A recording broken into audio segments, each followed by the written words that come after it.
সারা রাতের ঘুম হারাম হয়ে যাবে যে কি হলো কি হলো কি হলো। আর এখানে প্রকাশ্য 40 জন ঘিরে ফেলেছে, মারবে কতল করবে সেই বিছানায়।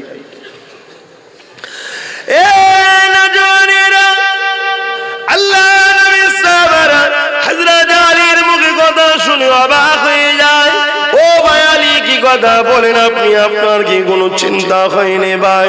হযরত আলী বলেছিলেন আপনারা কি শোনেন না আমার নবী কি বলেছিল, কি বলেছিলেন ভালো তারে কথাগুলোকে শুনবেন। আল্লাহ নবী বলেছিল আলী সকালে উঠবে, এই জিনিসটা অমুকে দেবে, এই জিনিসটা অমুকে দেবে, কেননা মক্কা জমিনে যারা আমার নবীকে মারতে চেয়েছে তারা নিজেদের ধন দৌলত গুলো রাখার জন্য কোনো দ্বিতীয় লোক পায়নি, তারা আমার নবীর কাছে রাখতো। কেন? তারা জানে মুহাম্মদ কখনো আমানত খেয়ানত করে না, মুহাম্মদ কখনো কারো জিনিস ছেড়ে নেয় না, তারা জানে মুহাম্মদ রাসূল সত্যবাদী। এরপরও তারা মানতে চাইনে। কেন মানতে চাইনে? মুহাম্মদ রাসূলকে মানলে মিথ্যা বলা যাবে না, মুহাম্মদ রাসূলকে মানলে জুয়া খেলা, জেনা করা, লুট করা, খুন করা, জুলুম করা চলবে না। এই যে মুহাম্মদ রাসূল অন্যায় থেকে মানুষকে সত্যে বলেছে, এইগুলোকে তারা মানতে পারে না। কেননা তাদের দুনিয়ার জিন্দেগি ছিল অন্যায় জুলুম করে মানুষকে লুটে রাখা। এই জন্য তারা আমার নবীকে সত্যবাদী জানার পরও, আমার নবীকে আমানত ওয়ালা জানার পরও তারা আমার নবীর কাছে তাদের দামি দামি জিনিসকে রাখতো। কেন? তখন ব্যাংক ছিল না, তারপরও তারা আমার নবীকে মানলো না। এ যুবকেরা মনে রেখে দাও, এখানে আরেকটা কথা বলি, শুধু মানাটা বড় ব্যাপার নয়, নসিবেরও ব্যাপার। আল্লাহ তোমার আমার নসিবে ইমানদারের ঘরে জন্ম দিয়েছে, এই শুকরিয়া আদায় করে কখনো শেষ করতে পারবে না। তাই সকলে একবার চিৎকার দিয়ে বলো আলহামদুলিল্লাহ। যদি ইসলামের ঘরে জন্ম না হতো, জন্ম নিয়েই দেখতেন আপনার বাপ মা এক আল্লাহকে মানে নে, আস্তে আস্তে আপনিও তো সেদিকে যেতেন। বলবেন তো আল্লাহ বড় ইহসান করেছে, বড় দয়া করেছে, ইসলামের ঘরে জন্ম দিয়েছে। গুনাহগার ঠিকই কথা, কিন্তু বেঈমান তো হয়ে যাননি। কি এই দয়াটা কখনো শোধ করতে পারবেন ঋণটা? মনে হয় না যে আল্লাহ কত দয়া করেছে, যদি আমাকে এই ঘরে না পাঠিয়ে যদি আমাকে অন্য ঘরে পাঠাতো যেখানে এক আল্লাহ মানে না, তাহলে আপনিও তো করতেন। হ্যাঁ, আপনার ঠিকানা ছিল জাহান্নাম হতো, আপনাকে খুঁজে বার করতে হতো এক আল্লাহকে। আর এখানে জন্মগত ভাবে আপনি সহজে পেয়ে গেলেন আল্লাহকে। হ্যাঁ হ্যাঁ, আল্লাহ কত কি দিয়েছে নিয়ামত, গুরুত্ব বুঝলাম না।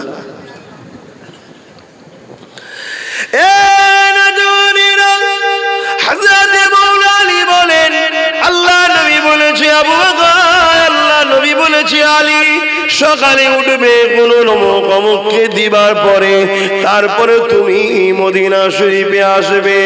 আমার সাহাবারা, দুনিয়া জমিনে সব কিছু উলট পালট হয়ে যেতে পারে, পশ্চিম থেকে সূর্য উঠবে ঠিকই কথা, পূর্ব থেকে রোজ ওঠে, এই জমা সাহাবারা সব কিছু উলট পালট হয়ে যাবে ঠিকই কথা, এটা হওয়াটা স্বাভাবিক ব্যাপার। কিন্তু আমার নবী পাকের কথা কোনোদিন উলট পালট হতে পারে না। আল্লাহ নবী যখন বলেছিল আলী রে কাল সকালে উঠবে, অমুক অমুককে মালগুলো দেবে, মদিনা শরীফে এসে আমার সঙ্গে দেখা করবে, আমি আলী বিছানায় শুবার সময় বুঝে নিয়েছি আমার দুনিয়ার জমিনে অন্য কোনো দিন মৃত্যু হতে পারে, মদিনা যাওয়ার আগ পর্যন্ত আলীর মৃত্যু কোনো দিন হতে পারে না। কারণ নবী বলেছে আলী মদিনায় আসবে। নবী যখন বলেছে এর মানে অন্য রাত্রে মৃত্যু আছে। আজকে আলীর কোনো টেনশন নাই, এর আগেও যত রাত কাটিয়েছি টেনশনে থাকতাম কখন মৃত্যু আসে। কি গো, মোমেনরা মৃত্যুকে ভয় করে না? করে না? চিন্তা করে না? করে না মৃত্যু নিয়ে? কিন্তু আজকে নবী যখন বলেছে আলী সকালে উঠবে, এখনো অমুক অমুককে দেবে, মদিনায় আসবে। এই সাহাবারা মদিনা যাওয়া পর্যন্ত আলীর মৃত্যু হবে না। আমরা বিশ্বাস করি নবীর কথাকে। গান শুনলে নবী বলেছে অন্যায়, সুদ খেলে নবী বলেছে আল্লাহ ও রাসূলের সঙ্গে যুদ্ধর ঘোষণা। আমরা নবীর কথা যদি বিশ্বাসই করতাম, মুসলিম ঘরে ঘরে সুদ ঢুকলো কেন? বেঈমানের ঘরে যাই যেতে যাক, আমার দেখার দরকার নেই। আমাদের ঘরে সুদ ঢুকেছে না ঢুকেনি? আর সুদ খেয়ে নামাজ পড়ে কি হবে? তওবা করো যুবক, তওবা করো। তোমাদেরকে দুর্বল করা হচ্ছে, কমজোর করা হচ্ছে। পৃথিবীর শয়তানেরা জানে তোমাদের কাছ থেকে যতক্ষণ না ঈমান নামক মহব্বত ও আদব নবীর উপরে, এই ঈমান নামক সম্পদ যতক্ষণ না বার করতে পারবো, ততক্ষণ তোমাদেরকে মিটানো যাবে। বলো, মিটানো যাবে? এজন্য তারা বড় প্ল্যান করে তোমাদেরকে এই ঈমানটা বার করতে চাইছে। সুদ যেখানে থাকে সেখানে ঈমান থাকে। আরে কথা বলছেন না কেন? সুদ লিয়া খাওয়া মানে কি? হারাম, শুধু হারাম। হারাম তো সহজ কথা বলে দিলে। আল্লাহ ও নবীর সঙ্গে যুদ্ধের ঘোষণা দিও, শুনছনি? তাহলে বলো, মুসলমানের বাড়িতে সুদ শয়তানরা ঢুকিয়েছে না ঢোকায় না? বলো বলো। কিন্তু আমরা ঢুকে গেলাম, শয়তানের পাল্লায় পড়লাম কেন? এত অভাব হয়ে গেল। তওবা করো, যদি কেউ নিয়ে ফেলো চেঞ্জ করে দাও, তওবা করে দাও, ফেরত দিয়ে দাও, ক্লিয়ার করে দাও। মুফতিদের কাছে বসে ফতোয়া নিয়ে কিভাবে সমাধান আছে সমাধান করে নাও, ভালোর জন্য বলছি। নাই দুনিয়া তো বরবাদ হচ্ছেই হচ্ছে, আখেরাতও বরবাদ। কোথায় বাস করছো বুঝতেই পারছো তো? খারাপ বলছি না, বোঝাবার জন্য বলছি, বোঝাবার জন্য বলছি। কতটা পিছিয়ে আছো নিজেরাই ভাবো, কতটা পিছিয়ে আছো।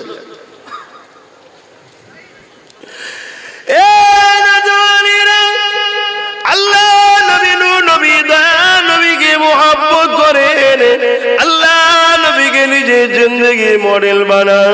লাকাদ কানা লাকুম ফি রাসূলিল্লাহি উসওয়াতুন হাসানা। এ দুনিয়া মানুষেরা, আমি আল্লাহ তোমাদের জন্য আমার হাবিবকে মডেল করে পাঠালাম। তোমরা দুনিয়া জমিনে যা কিছু করবে, তোমরা আমার হাবিবকে ফলো করো। তোমাদের লাইফ স্টাইল কেমন হবে, আমার রাসূলুল্লাহকে ফলো করো। কিন্তু আজ আমার ঘরের ছেলেরা লাইফ স্টাইল তৈরি করছে কাদেরকে দেখে? যারা দুনিয়ার জমিনে কখনো মানুষের কাজে লাগে না, এবং যাদের ঠিকানা ফিনারে জাহান্নাম খালিদিনা ফিহা আবাদা। এ যুবকেরা, তরুণেরা, তোমার আমার লাইফ স্টাইলের মডেল মুহাম্মদ রাসূল হবে। তোমার আমার অর্থনীতির মডেল মুহাম্মদ রাসূল হবে। তোমার আমার রাজনীতির মডেল মুহাম্মদ রাসূল হবে। তোমার আমার অর্থনীতির মডেল মুহাম্মদ রাসূল হবে। তোমার আমার ধর্মনীতির মডেল মুহাম্মদ রাসূল হবে। তোমার আমার জিন্দেগির প্রতিটা নিঃশ্বাসে নিঃশ্বাসে মুহাম্মদ রাসূলকে ফলো করতে হবে। কেননা আল্লাহ নিজে বলছে মুহাম্মদ রাসূলের মতো উত্তম পৃথিবীর জমিনে আসেনি আর আসবে না। সাহাবারা আমার নবীকে মেনে নিয়েছে, জান প্রাণে ভালোবেসে মেনেছে। দুনিয়াতে সব থেকে পিছিয়ে যারা ছিল, সব থেকে পিছিয়ে যারা ছিল, পড়াশোনাও ছিল না, আলো ছিল না, কোনো উন্নতি ছিল না, সভ্যতা বলে কি জিনিস জানতো না, কিন্তু আমার রাসূলকে মেনে নেওয়ার জন্য পৃথিবীর শ্রেষ্ঠ আজকের দিনে তারাই হয়ে আছে। জোরে বলুন সুবহানাল্লাহ। শুধু পৃথিবীর শ্রেষ্ঠ, আল্লাহ যাদের সম্বন্ধে বলেছে রাদিয়াল্লাহু আনহু ওয়া রাদু আন, তারা আল্লাহর উপরে রাজি, আল্লাহও তাদের উপরে রাজি। জোরে বলুন সুবহানাল্লাহ। ভাবুন আমার ভাইরা, সাহাবাদের জীবন আদর্শ দেখুন, কিভাবে রাসূলের জন্য তারা জান মাল কুরবান করেছে। আজকে মিডিয়া খুললে দেখা যায় ছোট্ট ছোট্ট বাচ্চা কোনো কি পিপাসাতে তরপে তরপে মারছে একদল জালিমেরা। মিডিয়া খুললে দেখা যায় ছোট্ট ছোট্ট বাচ্চা কোনো লাশের পাহাড় তৈরি হয়েছে। এ যুবকেরা, আবার মিডিয়া খুললে দেখা যায় একদল মুসলমানের আজও পর্যন্ত যারা আমার নবীর শিশু শিশু উম্মত গুলোকে কতল করে তাদের পোড়াক এখনো খেয়ে বেড়াচ্ছে। আবার একদল মুসলমান যাদেরকে আল্লাহ পৃথিবীর ক্ষমতা দিয়েছে, সে আরব দুনিয়া বলতে পারে, তারাও নিজেরা গান ফুর্তিতেই ব্যস্ত রয়েছে। কি গো? আচ্ছা, না না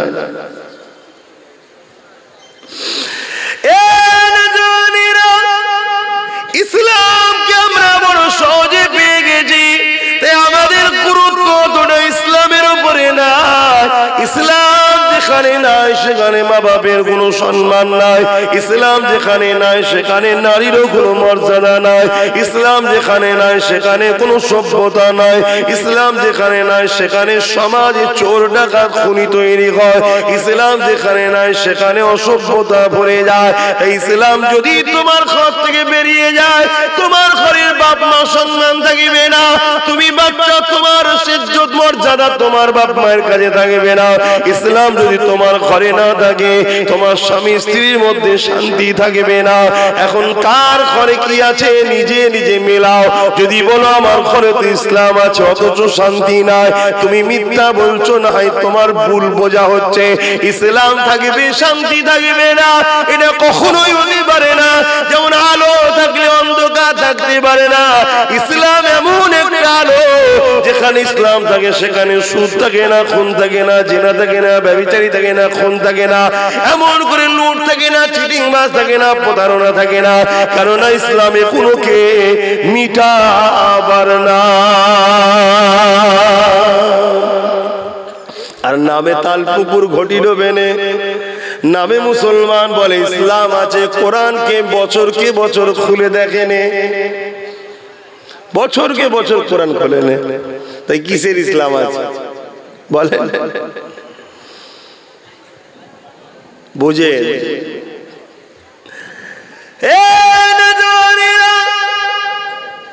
আল্লাহ নবী সাহাবারা কিভাবে মেনেছিলেন, কি মুহাব্বত করেছে শুনেন।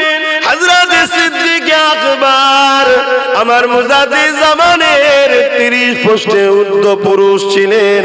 আমার রাসূলুল্লাহ শ্বশুরও ছিলেন এবং প্রথম খলিফা ছিলেন, আমিরুল মুমিনিন ছিলেন। এই যুবকেরা সিদ্দিক আকবর আমার নবীর দরবারে বসে আছে, সাহাবা হুজুররা বসে রয়েছে।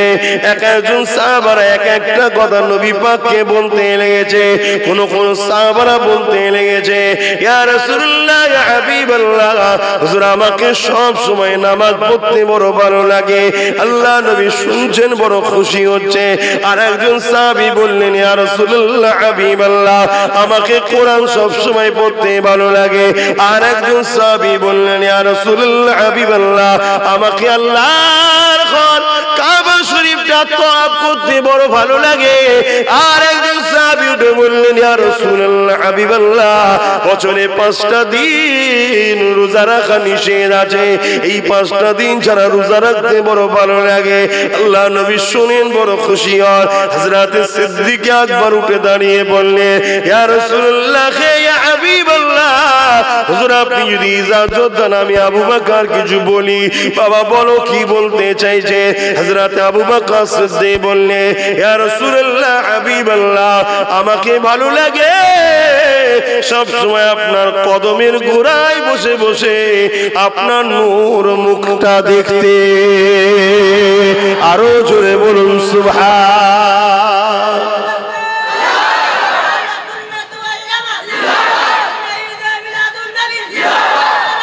আল্লাহ, নামাজ আল্লাহর ইবাদত, রোজা আল্লাহর ইবাদত, হজ আল্লাহ পাকের ইবাদত, এগুলো অবশ্যই ফরজ কাজ। এগুলো হলো নেক আমল, এগুলো কাজ, এগুলো চাকরি, এগুলো ডিউটি, এগুলো আল্লাহ পাকের হুকুম, এগুলো নকরানি করা, এগুলো তোমাকে আমাকে করতেই হবে, ছাড় নাই। তবে নবী পাকের আদব প্রেম, এটা হলো ঈমান।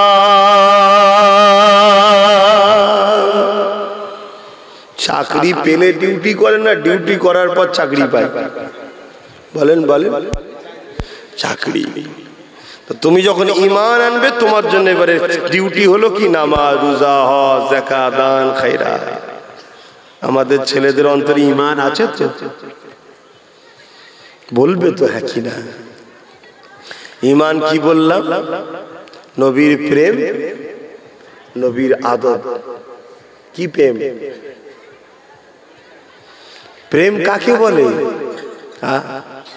দুনিয়ায় যদি তোমার কাউকে একটু দিল লেগে যায়, সে যদি বলে এই কালারের জামা পরে দেখা করতে আসবে, যত গরিব কারো কাছ থেকে ধার করে হলেও নিয়ে যাবে। যায় না? যায় না কেন? ভালো লাগে আমার ভালোবাসার মানুষ বলেছে। আরে ভালোবাসা খারাপ নয় রে, শুনবেন তো, ভালোবাসাকে শয়তানির দিকে নিয়ে যাওয়া খারাপ। কথা বুঝছেন?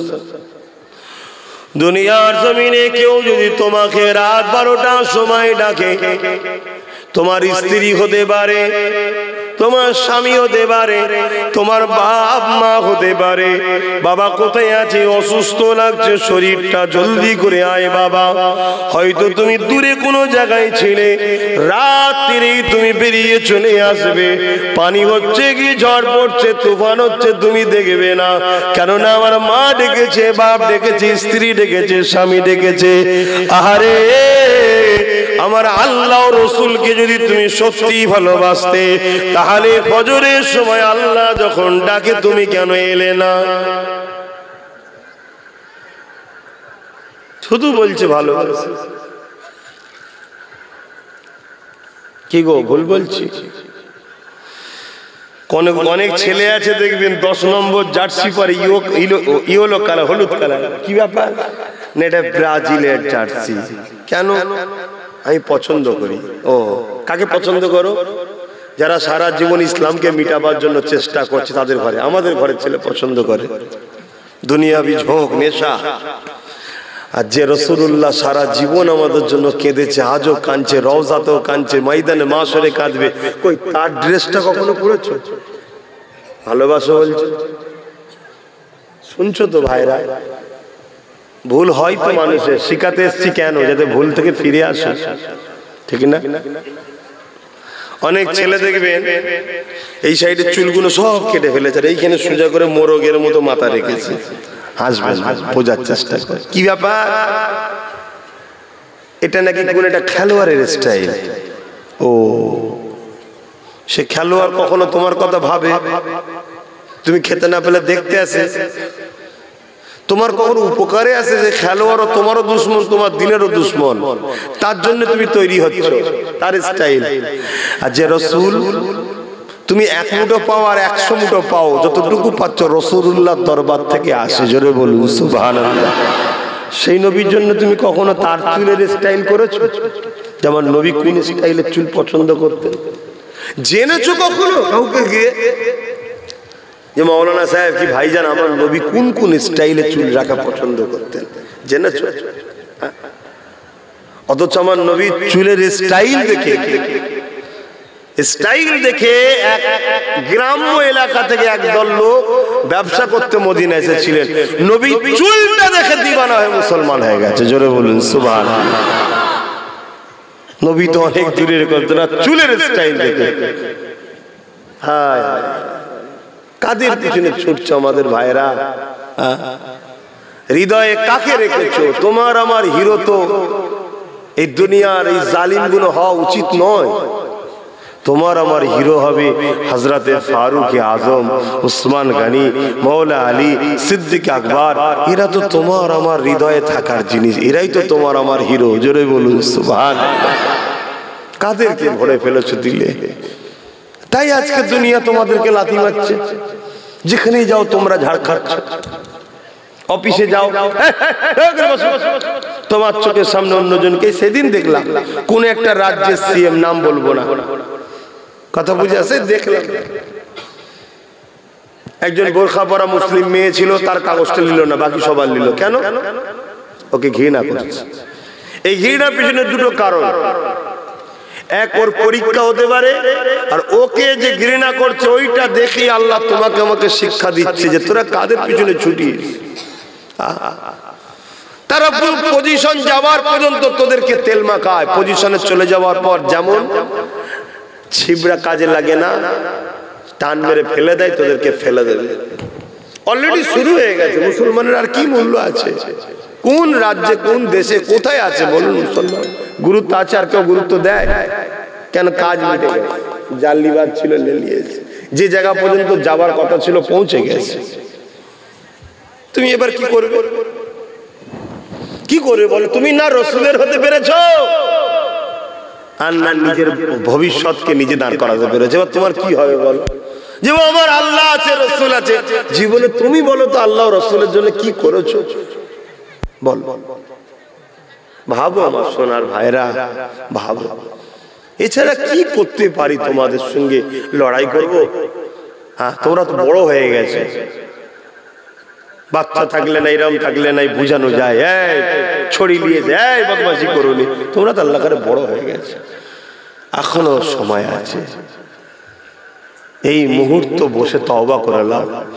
বাকি দুদিন বাঁচো, আর 2 মাস বাঁচো, আর 2 বছর বাঁচো, আর 50 বছর বাঁচো, যতদিন বাঁচো একটা প্রতিজ্ঞা করো, আজ থেকে আর নয়, রসুলের জীবনী পড়বো, নবীকে লিডার বানিয়ে